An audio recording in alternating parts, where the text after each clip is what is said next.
تو اس کا نہیں ہے. پولیس نے ٹریکٹر 550 میں بند کیا تو اس کا قبضہ ریسپونڈنٹ کو دے گی. 1999 Pakistan criminal law journal 968 page ہے. اور پھر اس میں یہ بھی کہا گیا ہے کہ کرمنل کورٹ کو کوئی اختیار نہیں کہ وہ ملکیت کی تفتیش کرتی پھرے.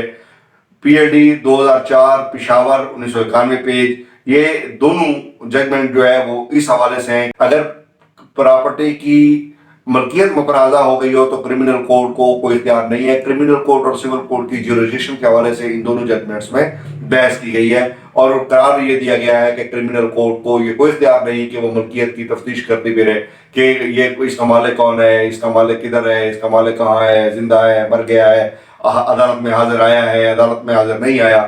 اس نے صرف اتنا دیکھنا ہے, پریما فیشی یہی دیکھنا ہے کہ جس کے قبضے میں برآمد ہوئی ہے اس شخص کے اس نے حوالے کر دینی ہے. اگر ایک گاڑی نے حادثہ کیا ہے, ایکسیڈنٹ کیا ہے اور بہت سارے لوگ اس میں مارے گئے ہیں اور عدالت جو ہے وہ اس کی سپرداری نہیں دیتی اس بنیاد پہ کہ جناب یہ گاڑی جو ہے وہ اس نے ایکسیڈنٹ کیا ہے.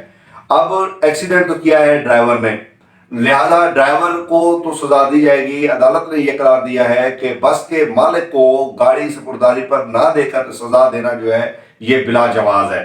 اب عدالت نے یہ قرار دیا کہ ڈرائیور کو سزا تو دی جائے گی اس حادثے کی, گاڑی کو سپرداری پر نہ دینا بھی سزا میں شمار ہوگا. تو عدالت نے جو ہے وہ سپرداری دے دی. 2005 Pakistan criminal law journal 1510 page ہے. یہ بھی اس حوالے سے اہم ججمنٹ ہے.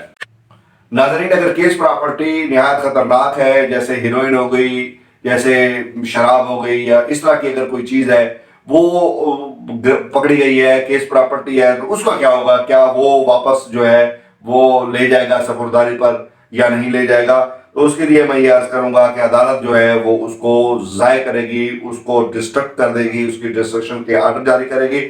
وہ اس کو ڈسٹرکشن کرنے سے پہلے, تباہ کرنے سے پہلے اس کو جو ہے سرٹیفکیٹ فار ڈسٹرکشن جو ہے وہ جاری کرے گی اور اس کے بعد اس مال کو ضائع کر دیا جائے گا. اس کو ڈسٹرکشن کی طرف, اس کو ایسا ڈینجرس جو ہے ایسے مال کو ڈسٹرکشن کی طرف لے جایا جائے گا, اس کو تباہ کر دیا جائے گا.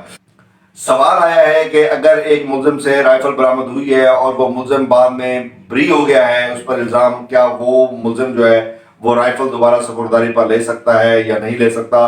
تو اس کے لیے میں یہ عرض کروں کہ اگر ملزم پر چارج تھا ناجائز اسلحے کا, اس پر چارج لگا, چارج میں وہ بری ہو گیا, تو وہ شخص رائفل واپس لے گا. اس کو رائفل جو ہے وہ واپس کرنی پڑے گی. وہ 1997 Pakistan criminal law journal 500 page کے ذریعے یہ بڑی اچھی ججمنٹ ہے اس حوالے سے کہ اگر ملزم پر الزام ہے, وہ الزام سے بری ہو جاتا ہے, رائفل واپس کی جائے گی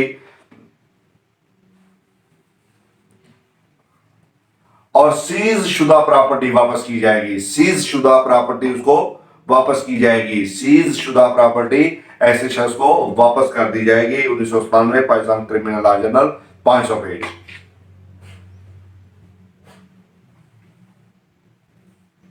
لیکن یاد رکھیے کہ ملزم درخواست گزار رائفل کی کسٹڈی حوالگی کو بطور حق کے کلیم نہیں کر سکتا. اگر ملزم کے پاس رائفل برآمد ہوئی ہے اور وہ پولیس کی کسٹڈی بھی ہے تو وہ ایز اے رائٹ اس کو کلیم نہیں کر سکتا. 2012 MLD 452 پیج ہے. اس حوالے سے یہ ہے کہ ملزم اس سے اگر کوئی رائفل برآمد ہوئی ہے اور وہ ایسی برآمدگی کو سپرداری پر لینا چاہتا ہے تو وہ بطور حق کے اس کو کلیم نہیں کر سکتا. آج کا موضوع ہم نے 3 اقساط پر جو ہے وہ شائع کرنے جا رہے ہیں. امید ہے کہ آپ کو ہمارے موضوعات, کیس لاز پسند آئیں گے, اور اگر ابھی تک آپ نے ہماری ویڈیو کو لائک نہیں کیا تو لائک بھی کر دیجئے, اور اگر آپ ہمارے چینل پر نئے آئے ہیں تو سبسکرائب کر لیجئے, ساتھ بیل آئیکن کو پریس کر لیجئے تاکہ آنے والی ہر انفارمیشن آپ کو مل سکے. اور اگر ابھی تک آپ نے ہمارے چینل کو شیئر نہیں کیا تو شیئر بھی کر دیجئے.